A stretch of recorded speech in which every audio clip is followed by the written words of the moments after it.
ओम श्री साई राम। गीता वाहिनी 14वां अध्याय। न ही ज्ञान सदृशम, ज्ञान के समान कुछ नहीं है। यह ज्ञान क्या है? जो तुम्हें आवागमन के इस संसार सागर से पार करा देता है वही ज्ञान है। यह दो प्रकार का होता है, वस्तुपरक विषय ज्ञान एवं समग्र अभेद ज्ञान। प्रथम संसार विषय ज्ञान है तथा दूसरा अभेद ज्ञान ब्रह्म और जीवात्मा की एकात्मा का ज्ञान है। यह बुद्धि की क्रिया नहीं है, बल्कि इससे भी परे है। यह बुद्धि की क्रिया का साक्षी है। मनुष्य द्वारा सत्य समझे जाने वाले संसार के आगमन का भ्रम और हृदय का भय ज्ञान ही नष्ट करता है। यह संसार और स्वयं मनुष्य सब ब्रह्म ही है। इसे प्रत्यक्ष कराने वाला ज्ञान ही है। इसीलिए इसे सम्यक ज्ञान या सामीप्य ज्ञान कहते हैं। मनुष्य को अभेद ज्ञान तक पहुंचाने वाले दो मार्ग हैं, आंतरिक और बाह्य। बाह्य साधना निष्काम कर्म है, अर्थात कार्य के फल में आसक्ति न रखना, समर्पित बुद्धि से कार्य करना। आंतरिक साधना ध्यान और समाधि है। वेदांतिक परिभाषा में इसे निधिध्यासन कहते हैं। श्रवण करना, फिर श्रवण किए हुए पर ध्यान लगाना, ये दो क्रम निधिध्यासन अर्थात आंतरिक ध्यान के आधार हैं। इनके बिना ध्यान की प्राप्ति असंभव है। आत्म संयम का अर्थ है इंद्रियों पर नियंत्रण। बाह्य इंद्रिय विषयक संसार में आसक्ति का न होना, बाह्य संसार से मन को हटा लेना। जीवन का लक्ष्य यही है, परमात्मा का ज्ञान और मुक्ति प्राप्त करना। मनुष्य के लिए इसके सिवाय अन्य कोई लक्ष्य हो ही नहीं सकता। उसे यह जीवन बंगले बनाने, जमीन जायदाद पाने, धन संग्रह करने, संतान बढ़ाने, पदवी या उच्च सामाजिक स्तर पाने का साधन बनाने के लिए नहीं मिला है। उसकी श्रेष्ठता के आधार ये सब नहीं है। उसके लिए जीवन की सर्वोपरि विजय निरंतर परमानंद प्राप्ति और शोक व व्यग्रता से मुक्त होने में है। शृण्वन्तु विश्वे अमृतस्व पुत्राः, यह पुकार है। विश्व भर के अमृत पुत्रों सुनो, यह निमंत्रण है। अमरता का उत्तराधिकार स्वीकार करना होगा, उसका अनुभव करना ही होगा और पुनः विजय प्राप्त करनी होगी। नाम और रूप के स्वप्निल बंधनों को तोड़ना होगा। यह बंधन परिवर्तनशील और क्षणिक हैं। जीव का सच्चा स्वाभाविक गुण शुद्ध परमानंद और मुक्ति है, जो कि पहले से ही था और सर्वदा रहेगा। ऐसे ज्ञान की प्राप्ति ही सच्ची बुद्धिमत्ता है। क्षण भर का शोक और क्षण भर का सुख सच्ची भक्ति का लक्षण नहीं है। यदि तुम स्थायी, सच्ची, शुद्ध मुक्ति प्राप्त करना चाहते हो तो मुझ में अनुरक्त होना ही होगा, कृष्ण ने कहा। अर्जुन, इस प्रकार वृद्धावस्था तथा इंद्रिय शैथिल्य के दुख से अपने को मुक्त करने के उद्देश्य से मुझ में अनुरक्त होकर जो आध्यात्मिक साधना करता है, उसे ब्रह्म, कर्म और आत्मा के बारे में जानने योग्य सभी ज्ञान प्राप्त हो जाएगा। आधिभूत, आधिदैव और आदि यज्ञ मेरे अधीन हैं। ये जानकर जो मेरी आराधना करता है, उसकी एकाग्रता पुष्ट होती है और मन की चंचलता पर पूर्ण नियंत्रण हो जाता है। इसके अलावा ऐसा व्यक्ति अपने अंतिम क्षण तक मुझे भूल नहीं सकेगा और मेरे ही ध्यान में डूबा रहेगा। इस प्रकार वह मुझ तक पहुंच भी जाएगा, अर्थात वह मुझ में ही लय हो जाएगा। अर्जुन, जन्म और मृत्यु से सभी बचना चाहते हैं। मनुष्य के लिए यह चिंता स्वाभाविक है, लेकिन चिंता करने से क्या मिलेगा? जैसा लक्ष्य हो वैसा ही आचरण और व्यवहार भी तो होना चाहिए। यदि किसी में सच्ची लगन, भगवान में पूर्ण विश्वास और भक्तिपूर्ण समर्पण है, तो उससे शोक का कोहरा भगवान के अनुग्रह की किरणों द्वारा हटा दिया जाएगा। किंतु इसके विपरीत यदि वह संसार के पदार्थों पर भरोसा रखेगा, तो इसके परिणाम स्वरूप मिलने वाले दुखों का कभी भी अंत न होगा और सिवाय भगवान के दूसरा कोई भी दुखों का अंत नहीं कर सकता। माया जिसके अधीन है, उस परमात्मा की सेवा करो। इस स्वप्न जगत के शिल्पी की सेवा करो, स्वप्न की नहीं। भ्रम में आसक्त होने से सिवाय निराशा के और क्या मिलेगा? ऐसी वस्तुओं का पीछा करने से सुख कैसे प्राप्त हो सकेगा? सुख की प्राप्ति न हुई और शोक से भी न बचे तो मुक्ति कैसे प्राप्त हो पाएगी? कृष्ण ने पूछा। तब अर्जुन बीच में ही बोल उठा, कृष्ण, क्या ऐसे लोगों को आपकी प्राप्ति नहीं होती? आप कहते हैं कि आपको पाने से पहले शोक पर विजय पानी होती है।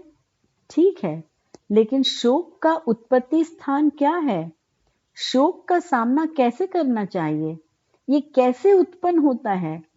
इसके आदि कारण और क्रमिक विकास पथ को समझने बिना इस पर विजय कैसे प्राप्त हो सकती है?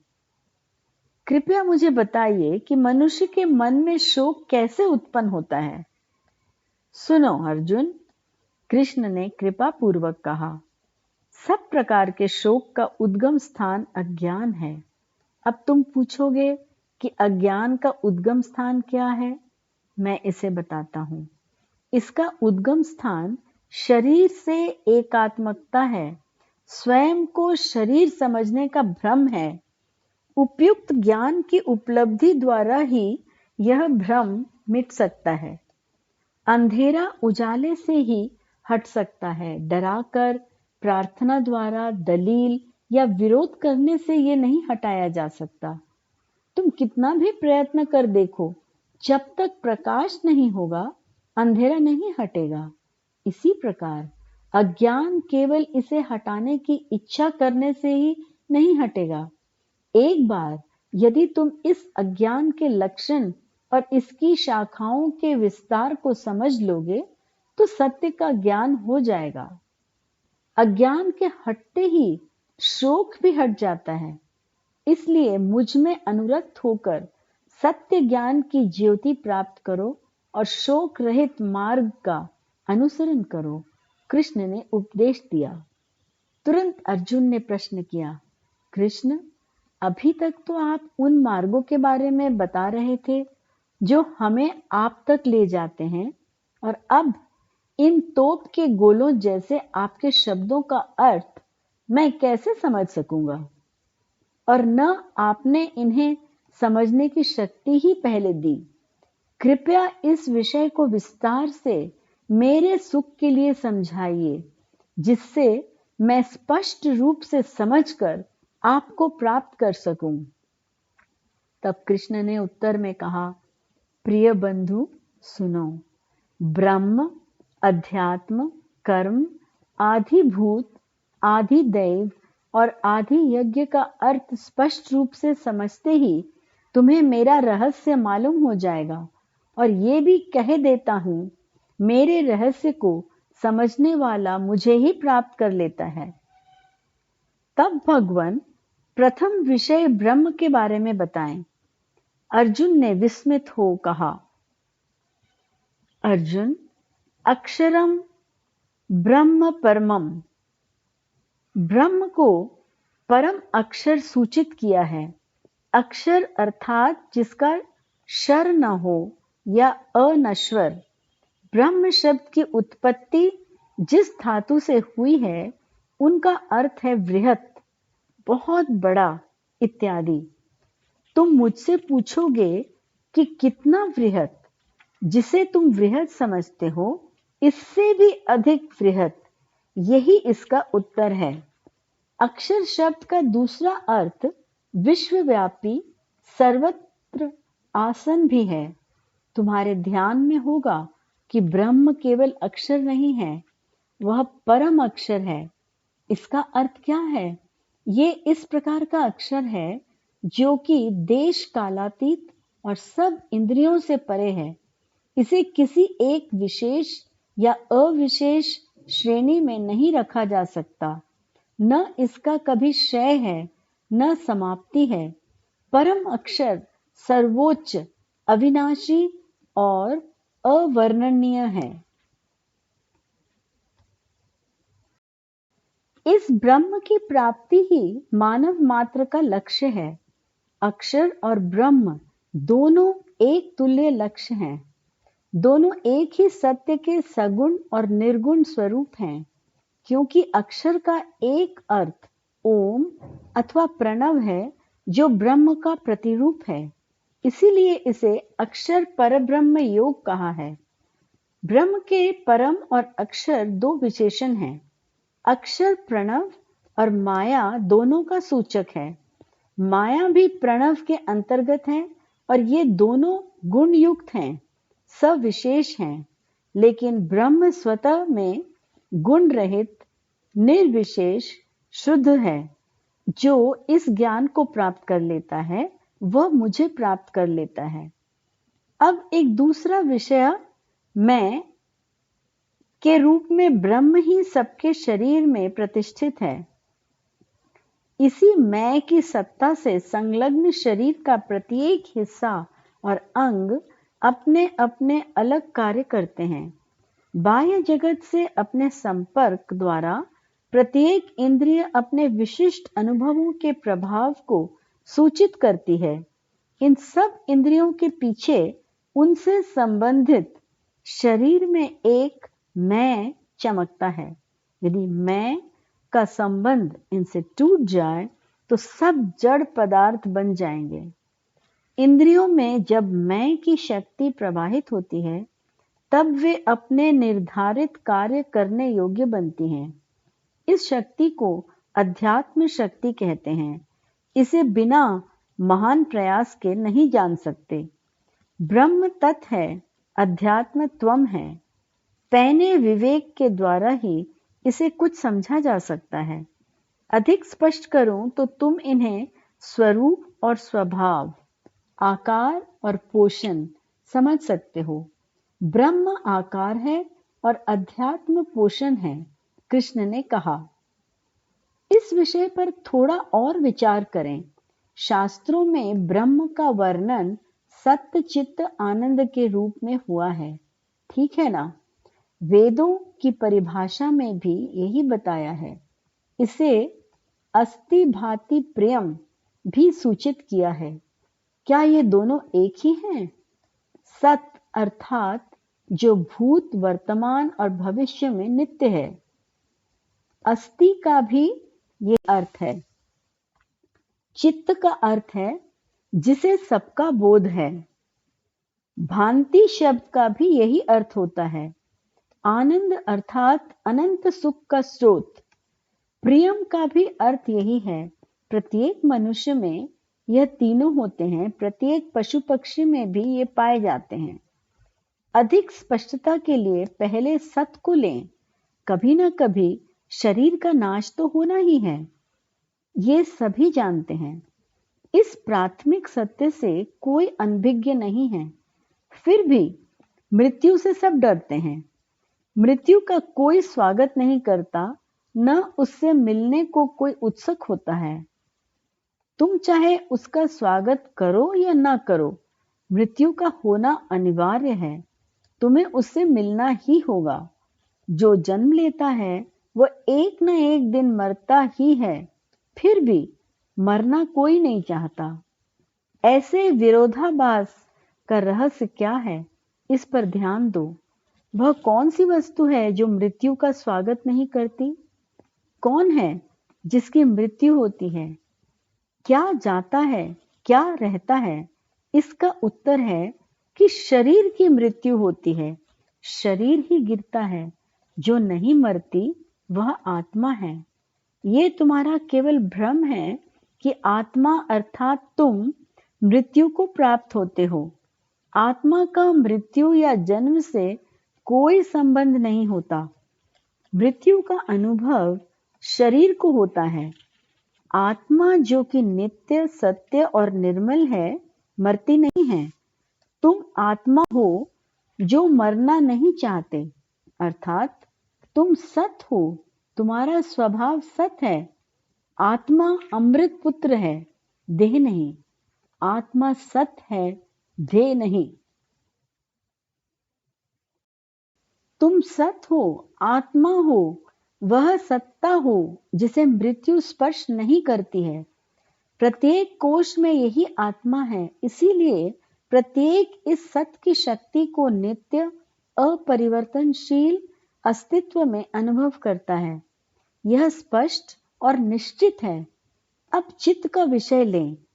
यह शक्ति तुम्हें सब जानने के लिए प्रेरित करती है।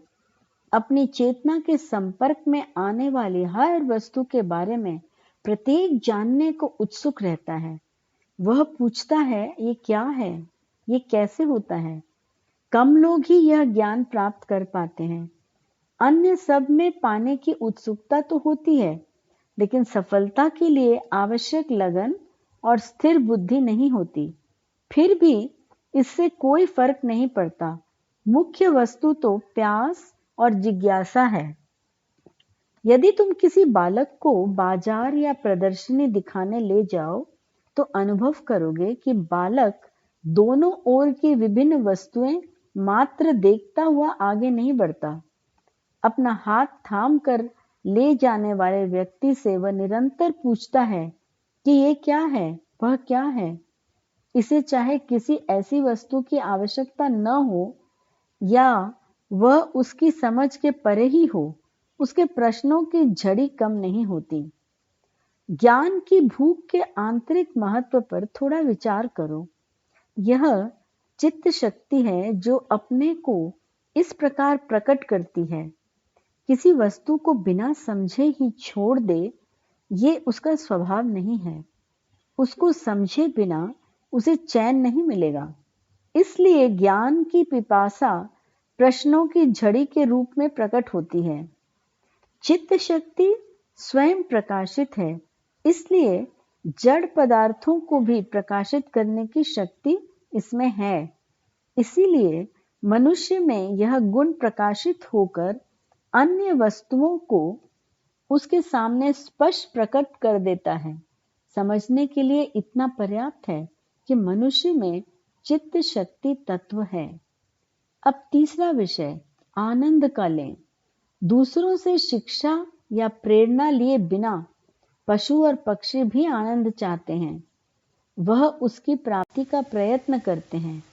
दुख या कष्ट पाने के लिए इनमें से कोई भी आकांक्षी नहीं है। दुख और शोक अनिवार्य होने पर भी वे उनसे छुटकारा पाने का, अंत करने का हर संभव प्रयत्न करते हैं। मनुष्य के बारे में तो यह विषय स्पष्ट ही है, क्योंकि वह भी हर समय प्रत्येक व्यवहार और कार्य द्वारा आनंद ही खोजता है। किसी भी समय, किसी भी जगह, किसी परिस्थिति में वह दुख नहीं चाहता। उसकी उपासना, भजन, वचनों का पालन, धार्मिक कृत्यों की संपन्नता, तीर्थ या मानसिक कल्याण के लिए दिए गए दान, सब वह अपने व कुटुंबियों के सुख और आनंद के लिए पूजा समझ करता है। यही क्यों बीमारी से पीड़ित होने पर निरोग और पुष्ट होने के लिए जब डॉक्टर दवा लिखता है, तब व्यक्ति उस दवा तक को मीठी, मनपसंद और स्वादिष्ट चाहता है। इस इच्छा की जड़ क्या है? मूल रूप में मनुष्य आनंदमय, सुख स्वभाव वाला है। परम आनंद उसका निजी व्यक्तित्व है। जिस शरीर में वह रहता है, वैसे लक्षण भी उसके नहीं हैं। वह आत्मा है। आनंद आत्मा का स्वभाव है। इसीलिए जब तुम सुखी दिखते हो तो किसी को आश्चर्य नहीं होता। तुम्हारी इस प्रसन्नता के बारे में कोई जिज्ञासा नहीं दिखाता, क्योंकि आनंद तुम्हारे लिए एक स्वाभाविक बात है। अचानक एक नई चीज की उपस्थिति ही आश्चर्य उत्पन्न करती है। प्रतिदिन दिखने वाली वस्तु जिज्ञासा तीव्र नहीं करती। अस्वाभाविक घटना के होने या देखने से ही जिज्ञासा उत्पन्न होती है। उदाहरण के लिए एक बच्चा पालने में है। खिलवाड़ में घंटियों की छुनछुनाहट पर, किसी खिलौने पर कोई सुनकर अनुभव होने से खिलखिलाता और हंसता है। यह देखकर किसी को आश्चर्य या चिंता नहीं होती, न इससे किसी की शांति भंग होती है।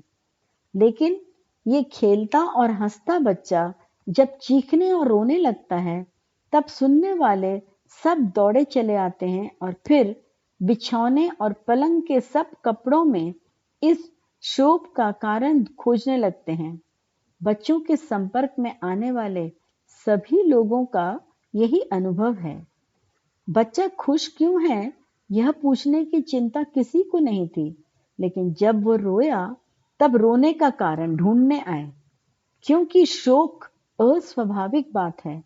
शोक उसके आंतरिक स्वरूप के विरुद्ध है। विषय यहीं समाप्त नहीं होता, आगे कुछ और भी है। अनुभव से एक और उदाहरण लो। जब तुम्हारा कोई मित्र या रिश्तेदार सुखी और समृद्ध है, तब कोई उससे सुखी होने का कारण नहीं पूछता। वे उस पर ध्यान नहीं देते, उसे प्रश्नों द्वारा तंग नहीं करते।